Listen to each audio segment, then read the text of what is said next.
नमस्ते दर्शकों, संन्यास बोध श्रृंखला में आपका पुनः स्वागत है। पूज्य साध्वी जी, आपको भी प्रणाम। प्रणाम भैया। जैसा कि आपने गत एपिसोड में हमारी जो प्राचीन गुरुकुलीय शिक्षा पद्धति है उसको बहुत विस्तार से हमें समझाया, उसकी उपयोगिता के बारे में भी आपने विस्तार से बताया। उस समय भी उसकी बहुत उपयोगिता थी, आज भी है और आने वाले युगों तक इसकी उपयोगिता रहेगी। और इसका जीवंत उदाहरण भी हमारे सामने है, जैसा आपने बताया भी। और परम पूज्य स्वामी जी महाराज, श्रद्धेय आचार्य श्री जी और दोनों ही अपने सामने हैं। वेद दर्शन उपनिषदों के प्रमाण भी हमारे सामने हैं और श्रद्धेय स्वामी जी महाराज और पूज्य आचार्य श्री का जीवन भी हमारे सामने है उस शिक्षा से। जी हाँ, उस शिक्षा को उन्होंने अपने जीवन में अपना करके जीवन के हर क्षेत्र में वो यशस्वी बने हैं। एक रोल मॉडल इस दुनिया के सामने वो है। तो इससे हमारे दर्शकों को और इस हमारे वैदिक चैनल को देखने वाले लाखों करोड़ों दर्शकों को भी इस पर एक विश्वास और एक बहुत भरोसा उन पर कायम हुआ है उनमें, कि अगर हम अपने संतानों को इस शिक्षा में अगर दाखिला दिलवाते हैं तो भविष्य में उनके यशस्वी होने की पूरी गारंटी है। बिल्कुल। तो मैं, अगर आपकी अनुमति हो तो कुछ मैं आपके जीवन से जुड़े कुछ प्रश्न बहुत सारे दर्शकों के मन में भी है और मेरी स्वयं भी जिज्ञासा है कि मैं कुछ आपके निज जीवन के बारे में भी जानना चाहें। ऐसी कौन सी वो घटना आपके जीवन में घटी कि आपने बहुत अल्प आयु, 20 वर्ष की उम्र जो है बहुत ज़्यादा नहीं होती जीवन का निर्णय लेने के लिए, और आपने इतना बड़ा निर्णय, क्योंकि जीवन पर्यंत आज के इस युग में एक युवती के मन में ये होता है कि मेरा घर बसे, मेरा विवाह हो, मैं सांसारिक जीवन में कुछ करूं, मैं माँ भी बनूं, या मैं और कुछ इस संसार को एक गृहस्थ जीवन के माध्यम से मैं बहुत कुछ दे सकती हूँ और गृहस्थ जीवन में भी बहुत कुछ दे सकते हैं हम। मगर आपने बिल्कुल लीक से हटकर बहुत साहस भरा निर्णय लिया और इस 20 वर्ष की आयु में संन्यास के मार्ग पर चलने का जो आपने निर्णय लिया, उस संदर्भ में ऐसी कौन सी घटना घटी जिसके कारण कह सकते हैं कि आपने इतना बड़ा निर्णय आपने लिया? घटनाएं सबके जीवन में घटती हैं। जैसे लोगों को मरते हुए सबने ही देखा था, लेकिन जब महात्मा बुद्ध ने देखा तो वो उनके लिए स्पेशल घटना हो गई। फल पेड़ से नीचे गिरते हैं या पत्ते नीचे गिरते हैं, सबने ही देखा था, आज भी देख रहे हैं। लेकिन न्यूटन के लिए वो एक स्पेशल घटना हो गई। तो घटनाएं तो सृष्टि में घटी तो होती ही रहती हैं, होती ही आई हैं। लेकिन जैसा मैंने पहले भी बताया था कि कुछ पिछले जन्म के मैं समझती हूँ ऐसे संस्कार रहे होंगे। तो मेरे को याद आता है कि जब मैं लगभग 8वीं कक्षा में पढ़ती थी, तो पड़ोस में जैसे गांव में तो ऐसे झगड़े आदि होते ही रहते हैं, तो नल पे पानी बाहर से लाना पड़ता था, तो पानी के ऊपर झगड़ा हुआ। तो एक हमारे पड़ोस में हमारे चाचा जी थे, तो वो उस झगड़े को मिटाते, वो उस समय फौज में थे और सूबेदार थे और वो छुट्टी आए हुए थे। तो उन्होंने उन दोनों झगड़ने वालों को उन्होंने कहा, अरे तुम छोटी छोटी बातों पे झगड़ रहे हो, कुछ ऐसा काम जीवन में करो जिससे तुम्हारा नाम पत्थरों पे लिखा जाए। क्योंकि वो तो मिलिट्री मैन थे, तो उनके वो दूसरे संस्कार थे, वो उस मतलब उसमें कह रहे थे, दूसरे भाव में कह रहे थे। मैं तो बालक थी, मैं भी घड़ा लेके आई थी पानी का। तो पता नहीं वो वाक्य एकदम से मेरे को नोक किया कि ये ठीक कह रही हैं। जीवन में कुछ तो ऐसा करना चाहिए जो सारी समष्टि को याद रहे जी तो ये क्यों लड़ रहे हैं ये जी ऐसे। अब वो सबके सामने ही होती हैं ऐसी घटनाएं। जी उसने एक लिया। फिर उसके बाद जब मैं और थोड़ी सी बड़ी हुई जी तो उस समय राजीव गांधी का देहांत हो गया। जी तो उस समय शायद मैं 9वीं या 10वीं कक्षा में थी, ठीक से याद नहीं है मेरे को। जी तो अचानक ये खबर मिली, हम तो गांव में थे, किसी ने बताया कि आज राजीव गांधी का देहांत हो गया है। जी तो एकदम से मेरे मन में ऐसे आने लगा कि देखो उनकी जो पत्नी है सोनिया गांधी, उस समय हम गांव में ज़्यादा तो जानते नहीं थे, इतना ही पता था कि वो इटली की हैं और उनको प्रेम हो गया राजीव गांधी से जी और उन्होंने शादी कर ली। तो जैसा आपने पूछा कि ये जो टीन एज होती है जी उसमें बचपन में तो कुछ पता नहीं होता है, लेकिन जैसे जैसे व्यक्ति युवावस्था में प्रवेश करता है जी तो उसको ये एहसास होता है कि कोई अपना साथी होना चाहिए, कोई ऐसा एक दोस्त होना चाहिए जी जो हमारे मन के अनुकूल हो जी और जिसके साथ फिर हम जीवन भर निश्चिंत होकर के ये यात्रा पूरी कर सकें। जी तो यदि कोई पुरुष है तो वो ऐसी किसी महिला की इमेज करता है कि कोई महिला मेरे जीवन में आए और वो ऐसी हो कि पूर्ण रूप से मेरे अनुकूल हो और मेरे को स्वीकार करने वाली हो, मैं जैसा भी हूँ मुझे समझ सके, सुख दुख में मेरे साथ खड़ी रह सके। जी और यदि कोई महिला है तो वो किसी पुरुष की ऐसी कल्पना करती है जी कि कोई ऐसा, शादी तो मेरी होनी ही है, तो कोई ऐसा व्यक्ति मेरे जीवन में आए जो समृद्ध भी हो, समझदार भी हो और जिसका मेरे प्रति बिहेव भी ऐसा हो कि मुझे हमेशा खुश रखे, तो किसी प्रकार का मेरे जीवन में कोई कष्ट ना आए, ऐसा मुझे साथी मिले। तो ऐसे साथी की खोज रहती है एक कल्पना में, ये स्वाभाविक है। तो मैंने उस घटना से देखा, मेरे को मतलब मैं बालक ही थी, ज़्यादा बड़ा एज तो नहीं होती है उस समय, 14-15 वर्ष की थी। मैंने कहा देखो उस महिला ने एक ऐसे जीवन साथी के रूप में राजीव गांधी का चयन किया कि जो अच्छे राजघराने में पैदा हुआ हो, तो वो भी उसने देखा हो, किसी के पास बहुत ऐश्वर्य हो तो वो भी उनके पास था, और किसी का रूप सुंदर हो तो देखने में भी बड़े सुंदर थे राजीव गांधी। तो मतलब एक श्रेष्ठतम वर में जो जो योग्यताएं देखी जाती हैं स्थूल रूप से, तो वो सारी तो थी। और उसने इतना बड़ा निर्णय लिया कि अपने देश को छोड़ के दूसरे देश में आ गई कि ये मेरा सहारा बनेगा और इससे बड़ा श्रेष्ठतम कोई वर नहीं हो सकता है। और वो तो मतलब थोड़े दिन के बाद ही उसको छोड़ गया।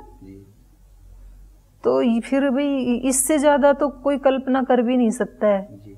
ज्यादा से ज्यादा किसी को ऐसा ही वर मिल सकता है, यद्यपि वो सबको मिल भी नहीं सकता है क्योंकि प्राइम मिनिस्टर तो एक ही होता है, तो सबको कैसे मिलेगा। तो फिर मेरे मन में एकदम से उस उम्र में ये आया कि ये संसार तो सहारा लेने योग्य नहीं है, इस संसार के सहारे तो अस्थाई हैं, ये कब टूट जाएं, कब साथ छोड़ दें। तो फिर तो सहारा कोई ऐसा लेना चाहिए जो कभी टूटे नहीं, जो कभी छूटे नहीं, और जो हमें समझ सके, जो हर समय हमारी सहायता कर सके, और हम जैसे भी हैं उस रूप में हमें स्वीकार कर सके। कोई कंडीशन नहीं है, हम अनपढ़ हैं, गंवार हैं, अज्ञान वाले हैं, दोषपूर्ण हैं, काले हैं, गोरे हैं, जैसे भी हैं उस रूप में हमें स्वीकार कर सके। तो अंदर अंदर से मुझे ऐसे लगा कि ऐसा तो एक ईश्वर ही है कि वो कोई कंडीशन नहीं लगाता है। आपके अंदर दोषपूर्ण जीवन है ना, तो भी वो कहता है आप मेरी शरण में आओ, मैं आपके दोषों को दूर करूंगा। हम अज्ञान से युक्त हैं तो भी वो कहता है तुम मेरी शरण में आओ और मैं तुम्हारे अज्ञान का नाश कर दूंगा। जितना ऐश्वर्य है वो सब उसी का ही है, तो जिसके ऊपर उसको प्रीति आ जाए तो वो सारा ऐश्वर्य उसी का ही है। तो हर दृष्टि से इस संसार में सहारा, और वो कभी छूटता नहीं है। हमारा ये जीवन समाप्त हो जाएगा क्योंकि हमने तो अपना अस्तित्व इस शरीर के साथ जोड़ा हुआ है और इस शरीर के जीवन को ही हमने अपना जीवन माना हुआ है। शरीर छूट गया, वहाँ मेरा जीवन भी समाप्त हो गया, ऐसा हमने माना है। तो यद्यपि जीवन आज हमें शास्त्रों को पढ़ के, महापुरुषों के प्रवचनों को सुन के ये पता लगता है कि जीवन का प्रवाह तो अखंड है, शाश्वत है, लेकिन उस दिन तो मुझे ये लग रहा था कि आज भी जो हम जीते हैं, जो वास्तविकता है हमारी चेतना की, एक शाब्दिक ज्ञान अलग है, तो हमने इस शरीर के जीवन को ही जीवन माना है। तो लगता था कि मेरा जीवन समाप्त हो जाएगा, लेकिन वो समाप्त नहीं होगा, वो अगले जन्म में भी मुझे मिलेगा, साथ ही रहेगा। तो ये दूसरी घटना घटी। फिर 2-3 घटनाएं ऐसी भी घटी जिसमें मैंने मृत्यु को सामने देखा नहीं, मृत्यु के मुंह के अंदर प्रवेश कर लिया, उसके जबड़े में चले गए और वहां से बाहर निकल के आई। तो पहला था जब शायद 5वीं-6ठी कक्षा में पढ़ती थी, या शायद उससे भी छोटी रही होंगी। तो जैसा मैंने बताया, उसमें गांव में और मेरे मोहल्ले में लगभग मेरी हम उम्र 50 लड़कियां थी। और ग्रामीण एरिया में हम रहते थे, तो वहाँ कार्तिक मास में सुबह 4 बजे उठने का, उसको कार्तिक स्नान कहते हैं, तो बड़ा प्रचलन था। आजकल तो कम हो गया है वो। तो हम जोहड़ में जाते थे, गांव के बाहर, लगभग 2 किलोमीटर दूर था गांव के बाहर। तो सुबह 3 बजे ही उठ जाना और फिर भजन गाते हुए 50 बहनें, 1-2 बुजुर्ग महिलाएं हमारे साथ जाती थी, भजन गाते हुए वहाँ जाना, इतनी ठंड में वहाँ स्नान करना, फिर आके मंदिर में पूजा करना। तो ऐसा लगभग मैंने 9-10 वर्ष तक ऐसे किया, बचपन से ही शुरू कर दिया था। और 10 या 11 कार्तिक स्नान मैंने किए लगातार। यद्यपि मेरे भैया मेरे को डांटते थे, 3 बजे उठती है, उठ के पढ़ाई नहीं कर सकती है, वहाँ इतने गंदे पानी में जाके स्नान करती है। भैंस नहाती थी दिन में, तो भैंस वहाँ पेशाब करती है, गोबर करती है, उस गंदे पानी में जाके नहाती है सुबह सुबह। तो मैं बालक थी, मैंने कहा आपको कोई लेना देना नहीं है मेरे से, मैं अपनी पढ़ाई अपने आप कर लूंगी और मैं तो नहाऊंगी कार्तिक। मतलब एक स्वभाव मेरा ना बचपन से ही था कि जो मेरे को जो अच्छा लगता है ना, उसमें फिर कोई रोक नहीं सकता है मेरे को। ऐसे भी घर में मैं छोटी थी और बड़ी बहनों की शादी होगी तो वो चले गए थे। भैया से भी मैं 8 वर्ष छोटी हूँ, हमारे भाई बहनों में 8-8, 9-9 वर्ष का गैप है। तो भैया जो है ना, वो बहुत मेरे को लाड करते थे, बहुत प्रेम से उन्होंने मेरे को पाला अपने बच्चे की तरह। तो वो चिढ़ाते भी थे लेकिन प्रीति भी बहुत करते थे। तो मैं कोई भी अपनी जिद उनसे पूरी करवाती थी, मतलब जो मेरे को अच्छा लगा ना वो उनको करना ही पड़ेगा। और शायद वो ही संस्कार मेरे आज तक भी बने हुए हैं। आज भी मतलब जो अपने भाई डॉक्टर जयदीप जी या राकेश जी या संगठन में भी आप जैसे जो भाई हैं राज्य प्रभारी, तो उनसे मुझे जो करवाना होता है तो मैं करवा के ही छोड़ती हूँ। या कभी पूज्य महाराज श्री के सामने तो वो जैसे बालक हट कर लेते हैं, तो खैर मैं फिर उनसे मना करके भी मैं स्नान करती थी, कार्तिक स्नान के लिए जाती थी। तो उसमें एक नियम होता है कि कार्तिक मास के बीच में दिवाली के दिन वो पूरे गांव की जो सीमा होती है उसकी परिक्रमा करनी होती है भजन गाते हुए, और उसमें कुछ अनाज ले जाते हैं, गेहूं बाजरा, वो छोड़ते जाओ तो उसको पक्षी या चींटी खा लेंगे, और भजन गाते हुए पूरे गांव सीमा की परिक्रमा करनी होती है। और उसके बाद पुनः जोहड़ में जाके स्नान करके और फिर पूजा करके फिर घर आते हैं, तुलसी की मंदिर की पूजा करके घर आते हैं। तो हम गए पूरे ग्रुप में, बहनें बालक ही थे, पूरी परिक्रमा की। तब तक ही सर्दियों में लगभग 5 बजे तो अंधेरा हो जाता है, तो 5 बजे के लगभग हम पूरी परिक्रमा करके और वहाँ जोहड़ में स्नान करने के लिए गए। और स्नान करते समय मुझे तैरना तो आता नहीं था, और मैं थोड़ा 1 कदम ही आगे गई, शायद कोई खड्डा होगा, तो मैं उसमें डूबने लगी। जी। तो और कुछ एक दो बहनें बाहर थी, किनारे पे खड़ी थी, तो मैं नीचे जा रही थी। पानी एक दो बार ऊपर फेंकता है डुबाने वाले को, तो पानी ने मेरे को एक बार ऊपर फेंका, फिर नीचे चली गई मैं। तो वो बहनें कह रही कि अरे देखो वो कैसे कला कर रही है, गुपचुप कर रही है, नीचे जाती है ऊपर आती है। तो बाई चांस मैं एक बार ऊपर आई और मैंने उनको ऐसे हाथ किया कि मैं कला नहीं कर रही, मैं डूब रही हूँ, आप आओ मुझे बचाओ। तो वो पता नहीं ईश्वर को कुछ मेरे से सेवा लेनी होगी शायद, नहीं तो इतनी जल्दी समझ में भी नहीं आता है। तो वहाँ एक लड़की थी, वो हमारे से उम्र में भी बड़ी थी और शरीर से भी हेल्दी थी। तो तुरंत वो कूद करके मेरे को बचाने के लिए गई। उससे पहले एक और मेरी अच्छी फ्रेंड थी, उसने देखा कि ये तो डूब रही है, तो वो उसको तैरना नहीं आता था, लेकिन वो मेरे को बचाने के लिए उसने ऐसे अपना हाथ आगे किया, मैंने उसको भी खींच लिया। अब हम दोनों डूबने लगे और बस कुछ सेकंडों में ही अगर वो बहन नहीं आती तो चला जाता जीवन, दोनों का भी। हाँ दोनों का भी चला जाता। तो उसने बहुत फास्ट गति से वो गई और हमने उसको भी कस के पकड़ लिया, क्योंकि डूबने वाला ना मतलब बचाना चाहता है अपने आप को, लेकिन वो इतनी हेल्दी थी कि दोनों को खींच के ले आई तैर करके। तो जैसे बाहर आए तो मतलब अचेत हो गई थी मैं तो उन्होंने लाके ऊपर उसको उसके ऊपर लेटाया और फिर पेट को दबा दबा के पानी निकाला, उल्टा किया और जैसे जैसे भी उन्होंने पैर ऊपर किए, जो भी किया, तो जैसे तैसे मेरे को उन्होंने चेत में लाया, मेरे को होश आया। अब होश में तो आ गई, लेकिन उस दिन दिवाली का दिन था, तब तक गांव में पटाखे छूटने लगे, सब तरफ घर वाले भी इंतजार कर रहे। तो माता जी ने मेरे भैया को भेजा कि इतनी देर हो गई, कहाँ है, उसको बुला के लाओ। तो वो जैसे ही आए तो सब बोले चलो चलो चलो, अंधेरा हो गया। तो वहां से हम चले, बोले अभी मंदिर में जाना है, मंदिर गांव में था। तो भैया आगे बोले हो गया मंदिर, चलो अब। फिर सब ने कहा ठीक है अभी मंदिर हो गया, यहीं से हाथ जोड़ के अपने अपने घर चलो। अब मैं डरी हुई कि कहीं माता जी को पता ना लग जाए। तो चलो घर आ गए, डरते डरते खाना खाया, बताया नहीं किसी को भी कि ऐसे हो गया। तो उस दिन तो सो गई। अगले दिन फिर जैसे मैंने बताया हमारे यहाँ प्रदा प्रथा है, तो दिवाली को तो बाहर गए नहीं माता जी। अगले दिन शाम को माता जी बाहर गए 8 बजे। तो सब लोग पूछें, मेरी जो हम उम्र थी, जो मेरी सहेलियां थी, वो भी माता जी से पूछें ताई जी तुम्हारी सुमन ठीक है? तो माता जी बोले उसको क्या हुआ, वो तो ठीक ही है। बोले आपको नहीं पता वो कल डूब गई थी? बोले हैं, कहाँ डूब गई थी? तो उन्होंने सब बताया माता जी को।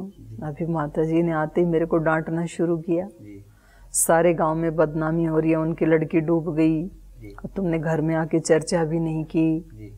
और माता जी ने पिटाई भी की, मेरी एक थप्पड़ लगाया मेरे को कि तू मतलब सारे उल्टे काम करती है, कल से तेरा कार्तिक स्नान बंद। और मुझे यही डर था कि ये बंद कर देंगे। तो फिर भी मैंने बहुत रिक्वेस्ट की, मैं बहुत रोई कि मैं आज के बाद ना मतलब गहरे पानी में नहीं जाऊंगी, मैं किनारे पे ही नहा लूंगी, लेकिन मेरा नहाना बंद मत करो। तो भैया मेरे को डांटते थे, लेकिन उस दिन उन्होंने मेरी सपोर्ट की कि माँ कोई बात नहीं, इसकी इच्छा है तो जाने दो। तो उसके बाद फिर मेरे को पानी से डर लग, यद्यपि आज मैंने तैरना सीख लिया है। यहाँ कर्नाटक में कावेरी नदी में शांति धाम में पढ़ाई करते समय वहाँ तैरना सीखा।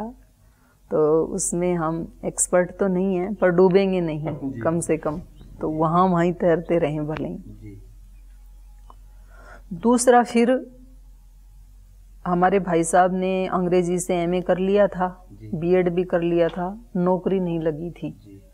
और उससे पहले हमारे यहाँ खेती नहीं करते थे, क्योंकि पिताजी सर्विस में, और पर्दा पोसी था, तो हम आधे उसमें देते थे, आधी बटाई में। अब हमने देखा कि नौकरी तो लगी नहीं घर में, तो खाली है, तो हमने दोनों भाई बहनों ने ही ये प्लान बनाया कि क्यों ना हम अपनी खेती खुद करें।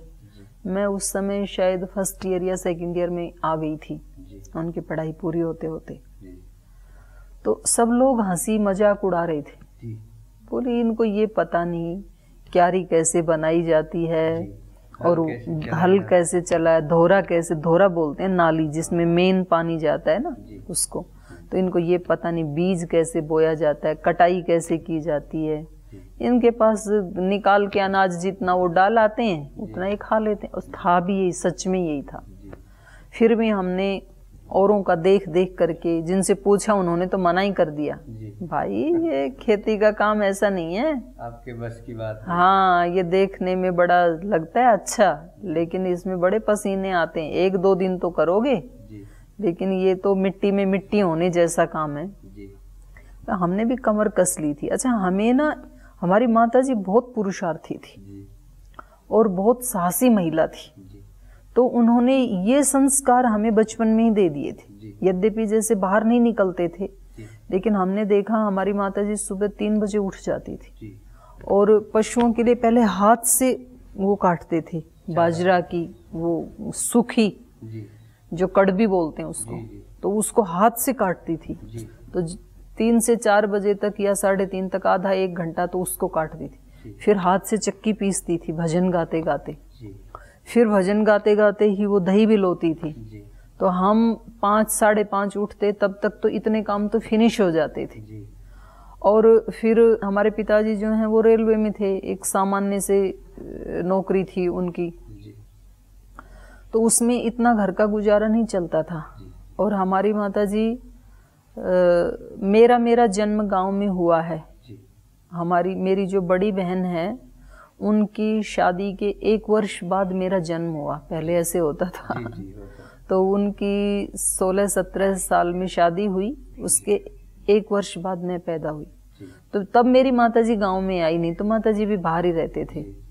तो हमारे जो दादा के भाई थे उन्होंने सारी भूमि अपने उसमें अंडर में ले रखी थी, खेत आदि।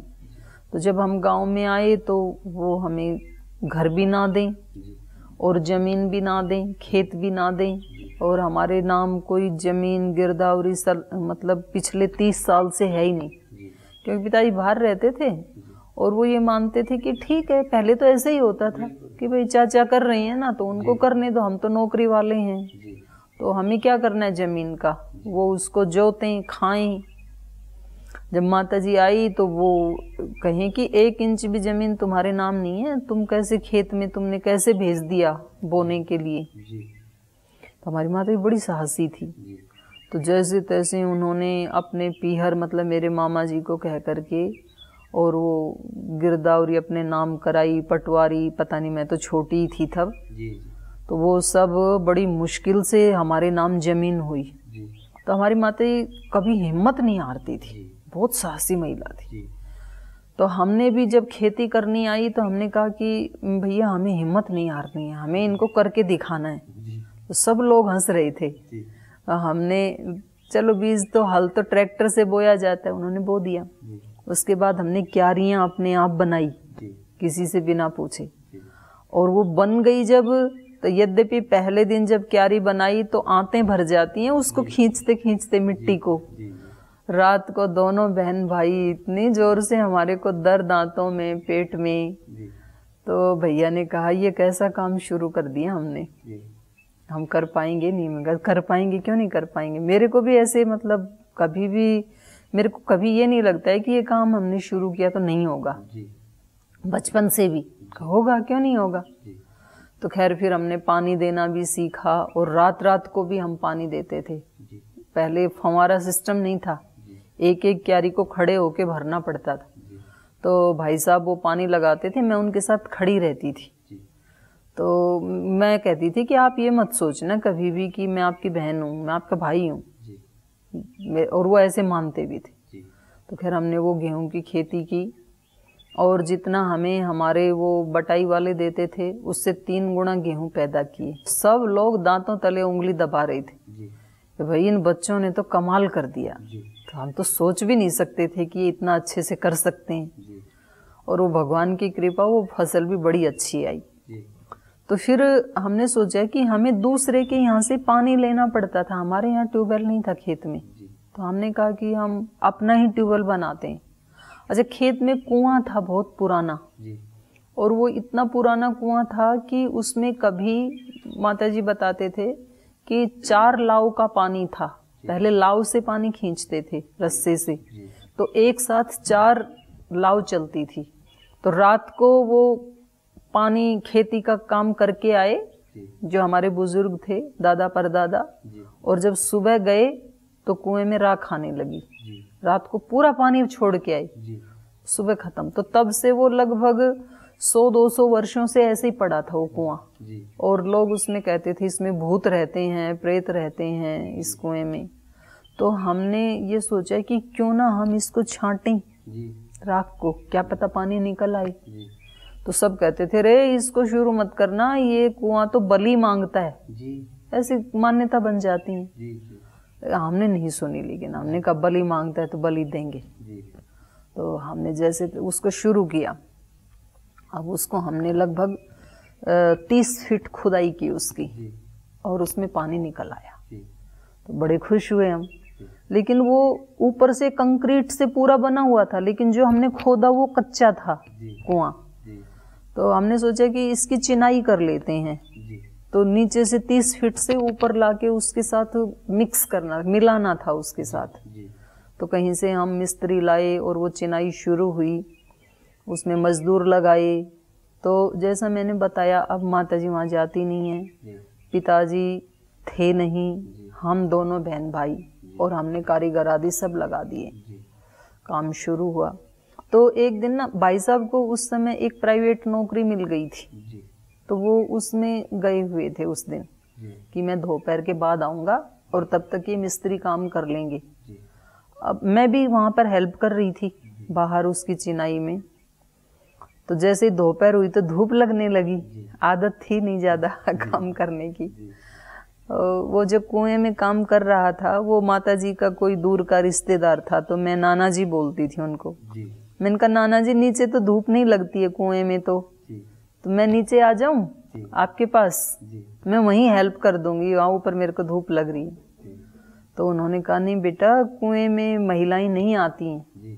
मैंने कहा आप मेरे को महिला क्यों मानते हो? मेरे को तो मेरे घर वाले भी बहन नहीं मानते हैं, मेरे भैया भी भाई जैसे मानते हैं मेरे को, तो मेरे को तो आना ही है। तो वो रिश्तेदार थे, तो उन्होंने कहा भाई जीजी को भेज दो एक बार। तो वो बोले कि तू डर जाएगी, कुएं में नीचे जाएगी तो वो चारों तरफ से ऐसा दिखेगा ना। मैंने कहा मैं नहीं डरने की। बोले कुछ हो गया तो तेरे को? मैंने कहा मेरे को कुछ नहीं होने का। अच्छा, मुझे डर लगता भी नहीं था। तो उन्होंने वो एक टोकरी सी में बिठा के नीचे उतार दिया।